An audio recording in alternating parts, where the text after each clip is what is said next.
What's up? So this is the first kind of team episode of us sitting here and talking about what we do in drifting and why we like Mazdas and just what's going on.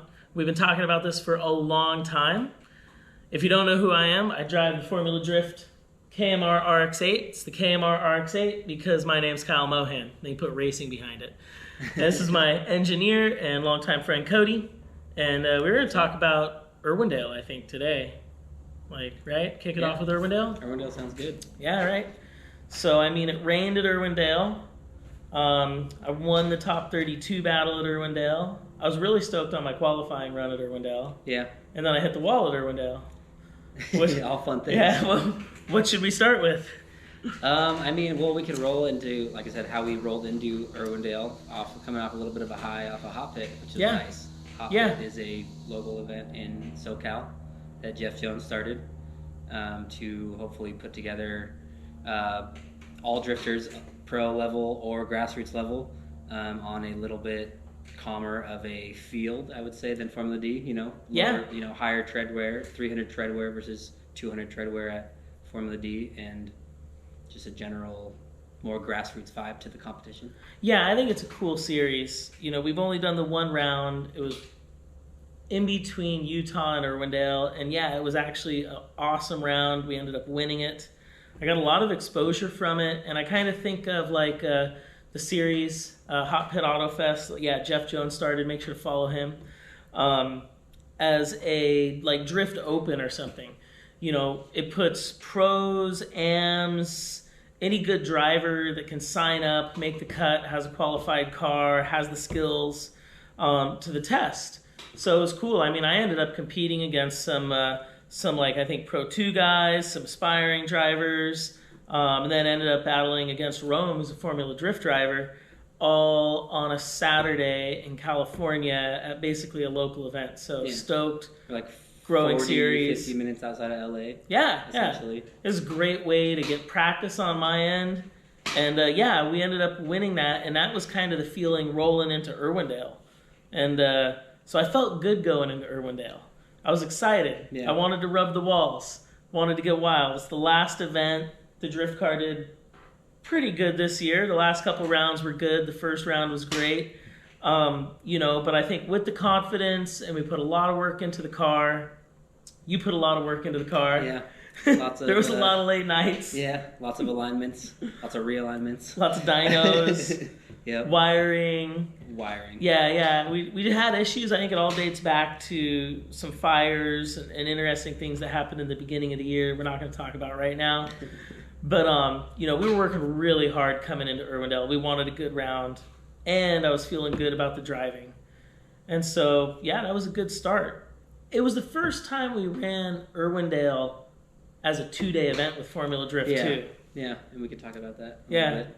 So normally it's Thursday practice. Thursday, we have a Thursday evening, afternoon practice. Yeah. Essentially.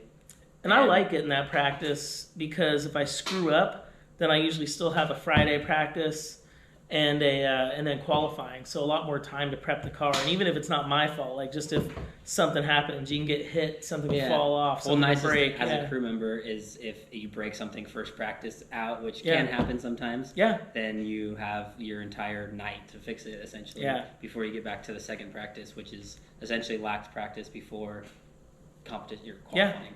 Yeah. I think it also, with a 2-day competition, we don't get as much time with crowd interaction, but more to the point, to put on a good show, I think it's always important to have practice, time to prepare, and time to fix something. But because Pro 2 wasn't at Irwindale this year, and because Formula Drift has gone to some 2-day format events, I think everybody voted. They wanted to give it a try. And we totally pulled it off. But man, it was super busy on Friday. Yeah. Practice, and then right into qualifying. So there was not a lot of setup time.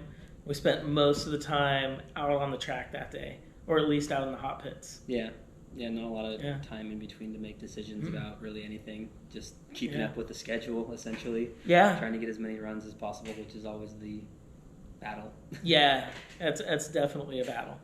So I think that was really interesting. That definitely put a whole new pressure for me as a driver and team owner to try to pull off one of the biggest events of the year in only 2 days. But I think it went well. I still would like a 3-day format. I think for Irwindale, there's a lot of reasons it makes sense.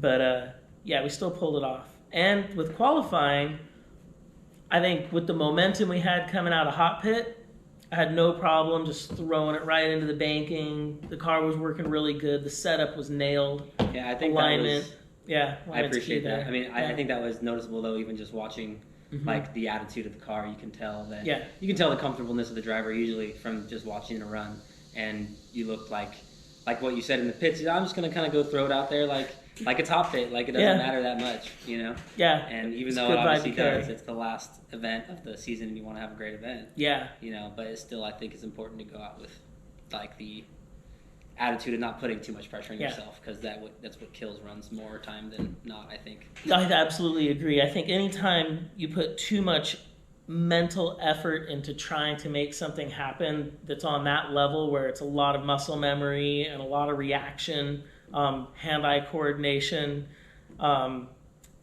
you end up messing it up. I think I've learned that definitely over the years. And, you know, I've seen it in other sports applications where, you know, you really just have to clear the mind and react. And that's tough. That's something I've worked on for years. And it's something I put more effort into this year, the mental side of driving. And hopefully that's part of what was paying off there. But yeah, I went into qualifying. We put a decent setup in there, aggressive, but still a little bit of float. Yeah. We knew what the judges wanted, and I did my best to lay it down. I ended up hitting the wall. Yeah. I think I hit the wall a couple times, but one of them, I actually got the tire into the wall, and that kind of straightened me out. And I'm really glad, for many reasons, that the judges still liked the run. Yeah, I mean, it was a good recovery, and I think it showed overall commitment, essentially. Yeah. Like, I think that's what we talk about a lot, is that, you know, somebody could run maybe an obviously less aggressive run and not make a mistake like that, but still score lower points.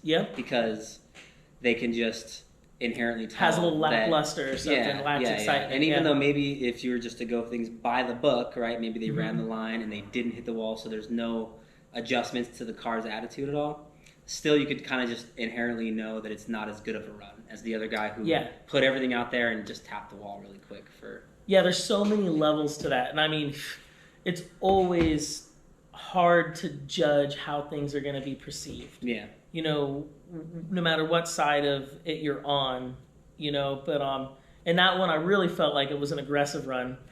I had it on the wall in both the outer bank and the inner bank. The transition felt really good in the car. So when I got back to where, you know, I think you guys were talking to me on the radio, the spotter was talking, and I was like, I better get a good score. I knew they were looking really closely at that wall touch, but I didn't feel like it was a sudden float in or a huge correction. Like you said, I felt like it was a quick recovery, and I was so close the whole time. I was in the pocket. Yeah. It was just where the tire caught the wall for a moment. Yeah.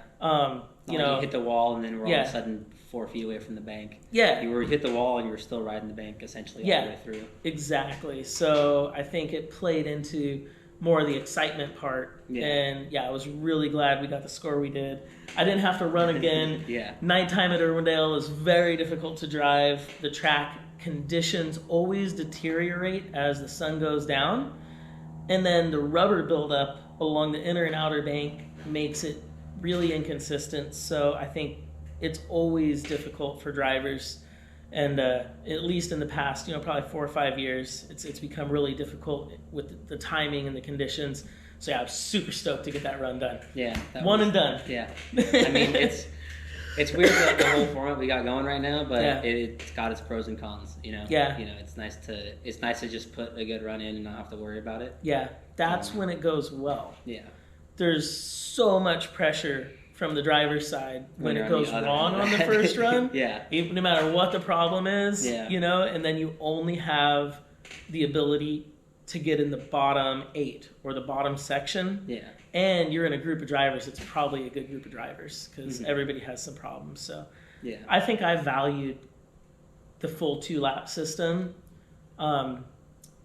but there is some excitement to the current qualifying, and when I can get it one and done, it's a good feeling. Yeah. I'm stoked. Yeah. Are you stoked when I get it done? Yeah, I would say so. I'm done working for the night, right? at least, for at least hard stuff. Go back and quick check it, whatever, but nut and bolt things. But it is go back, see the fans. It's much nicer, but it's all, like I said, it's more pressure. It's more, for that one. And I feel like it's more pressure for both runs, because obviously you gotta perform that first run, and then if you don't perform that first run, you really gotta perform that second run. When the car fucks up, I'm always like, okay. Who just messed up my qualifying? We can talk about Seattle, the double knuckle catastrophe on the first qualifying run. Yeah. 2 years ago, first time I think doing the knockout qualifying, had this beautiful run and then totally botched it in the last turn. 5%, 3% of the run, maybe. Yeah, that's what I get for looking at the crowd. Keep your eyes on the road, and just ended up bending like 3 out of 4 corners, pancaked the car, and then everybody's stuck. Myself, you, the team, other teams that are lucky enough to help if you have somebody like that. Yeah. Nice enough to help. But we got Rob Carlson out there from Trent's team helping us. That was a really lucky situation. Cut. We still got like a wrinkle right here from that whole situation. Yeah, and then you think about it, the time frame goes down too, because you don't have 30 whatever cars anymore to run through. You've got 8, 10 cars, so you're luckily time or to fix unluckily, it. However you want to say it, we're at the back of the field right now. So we were still one of the later cars to do our second qualifying run. Yeah, I feel like we barely had enough time to squeeze all that out. Yeah, it's it's tough. It takes a good, strong team to be able to pull that stuff off. And then, I feel fortunate that I can go back and line up. And at least when I'm in the car, when I sit down, when I strap in, I never think about that previous bad situation. Like I'm always able to focus on what to do. So it's a fortunate thing. I wouldn't want to think about just what I did. Well, I don't know if that's natural or if that's just the fact that you're very involved. You're essentially like we talked about this about the last banquet, FT banquet. Jeff Jones and Chris Jackson, and they were talking about their when Ryan Sage said, "Oh, the crew chief, this and that," they're not the ones to get dirty. That Chris Jackson's like, "What the heck? I shouldn't be getting dirty. I need to change my whatever's going on here." But the driver doesn't get dirty. Crew chief is essentially making decisions, and then the crew and whatever's going to get. I mean, you're essentially crew chief and driver, right? So when we're doing things like that, botched. All right, well that's a good test. We may not get to use it. That's one of those ones where, maybe the judges could have looked at that more, but I did get the car to then light off on a second kind of clutch kick reinitiation, but it put me at a disadvantage right from the start. Yeah. But I quickly felt like I was catching up and getting back into the proper position. Yeah. And you never give up in Formula Drift, and you definitely don't give up in the rain because anything can happen. Yeah. So, I got back with it as quick as I could, and by the time I got to the inner oval, I was back kind of rubbing on the wall and felt like I was pretty close to Frederick. You were all the way back in the fight by the time you guys transitioned into the inner bank, I think. Yeah. So just care. Like I said, with you on the entry, I was surprised at the speed, essentially. So I don't know if it was just... I think he was nervous after spinning. I mean, I probably... if I was switch the positions... You can't assume that we had the faster car right there. Yeah, I think he was nervous for whatever reason. But there was definitely or maybe my line, I can work on my initiations and chase. That's something I definitely need to work on. Maybe I was just in the wrong position. I should watch that video some more. But something happened at initiation. I didn't get a clean initiation, got back in the fight. And then what happened? Well, my favorite part. Crashing. So a lot of controversy to this. And, we're finally getting to it. I think, I had a lot of fans. A lot of people asked me if I felt like, Osbo cut me off, or if, I felt like Osbo was at fault for my crash. And no, I feel like it was a total racing incident. I think shit happens out there, and you're doing your best as a driver. You're doing the best in the conditions. Conditions were horrible. And, Osbo straightened up a little bit at the inside clip as we were coming down off of the inner banking, and that's right where I was starting to really carry momentum and was expecting to be able to follow his line through the inner clip and out to the wall, and then through the finish line. And probably the most difficult part of that course is that inner apex to finish line in the rain, because you're coming off the banking and down into a pool of water where it's really slippery. Yeah. And when he made the adjustment, it kind of closed off my line, and so I made an adjustment, and that adjustment changed my line. And I think it's a weird thing to say, but again, I don't think it was his fault. He's just making an adjustment for whatever happened to his car, changing grip. But I think in re-perspective after watching it, I should have not adjusted my line. I think it would have been likely contact between the two of us. Had you just not adjusted? Yeah, had I have not adjusted, because I got off throttle, changed line, grabbed e-brake, hit a little foot brake. There was a significant adjustment, and then when I got back on throttle, I was in a completely different spot than my throttle intention had been. Yeah. And then I was trying to chase his new line as well, which did not work out. I ended up going basically right off track, as he did too, which is something nobody's talked about.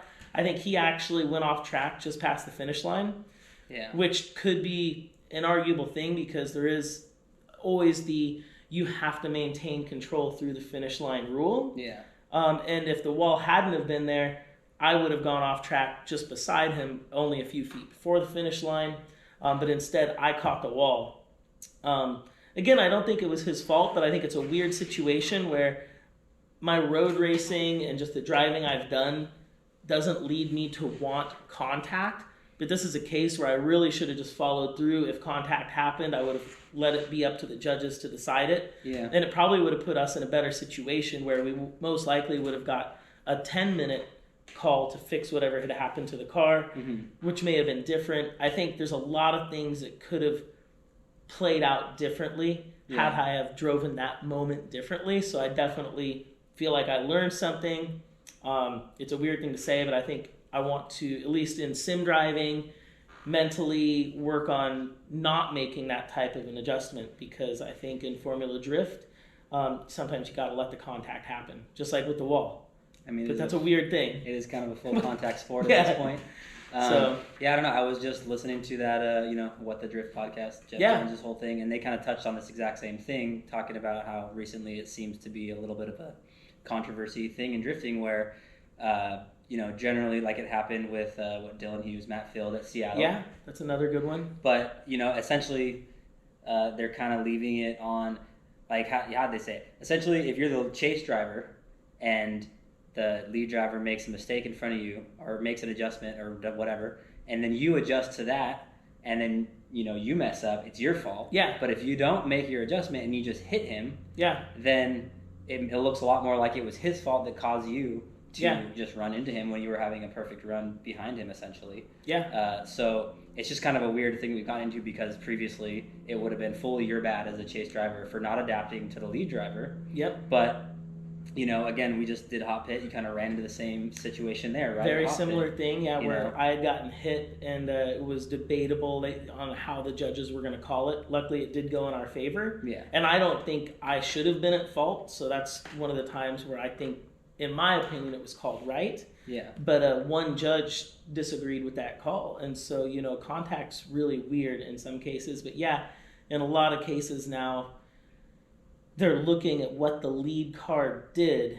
And if an adjustment happened or something significant happened and the chase car makes contact, I think then a lot of times now it's being awarded in the chase favor. And that's one of those ones where I look at that run and I'm like, man, in the car, I made enough an adjustment that I thought I was avoiding contact and trying to reposition. Absolutely. But I think I should have just ran into Oslo. Well, Sorry. Sorry, buddy. Oslo's a great driver. He's a great driver, great team. Deserve the championship. And the wins were well deserved. Yeah, but we have the in-car video. You just, I think, posted it. Yeah. And you can just see from your point of view how much of a correction he made in front of you. It's dang near straight. So, and they called it out on the Ryan and Jared called it out as it was happening, saying, it was a big straighten from Oslo and whatnot, and then just your crash was bigger. So spectacular, it completely overshadowed all of that. And then, but the fact that we, had to go back and attempt to fix the car and wasn't able to get back out there, you get back to the whole point of, unfortunately, we're on the losing end of this, so we have to overanalyze what we did wrong and try to do it better next time. Essentially, what we did wrong was maybe not be so quick to get in the GoPro and look at that camera and maybe put up a protest to get our extra time to fix the car, maybe, because it wouldn't have been our fault in a different judging light. Because again, we've had a similar situation with the same overall team, unfortunately, at Seattle. Where it's I just feel like Osbo made a mistake in front of us, a pretty decent mistake, and we made an adjustment. We did whatever we did behind him. We crashed, and we only had 5 minutes to fix the car. I do feel like that if things were the other way around, and especially things were the other way around, you would be leading Osbo. You make an adjustment in front of him. He makes an adjustment and crashes behind you, and now the championship points are on the line. I just feel like things would be scrutinized a lot more heavily. And things would be looked at a lot differently, and they would fight their hardest to get not only the 5 minutes that they needed, but the extra 5 minutes they felt like they would probably deserve being in that position. And I feel like both of us are coming from the same place. At the end of the day, we're buds until we hit the track, and then we want to win no matter what. It doesn't matter who it is, what happens. And so it's just it's just one of those things, I guess, in drifting. I think that was really well said. In the pits, the Formula Drift camaraderie is fantastic.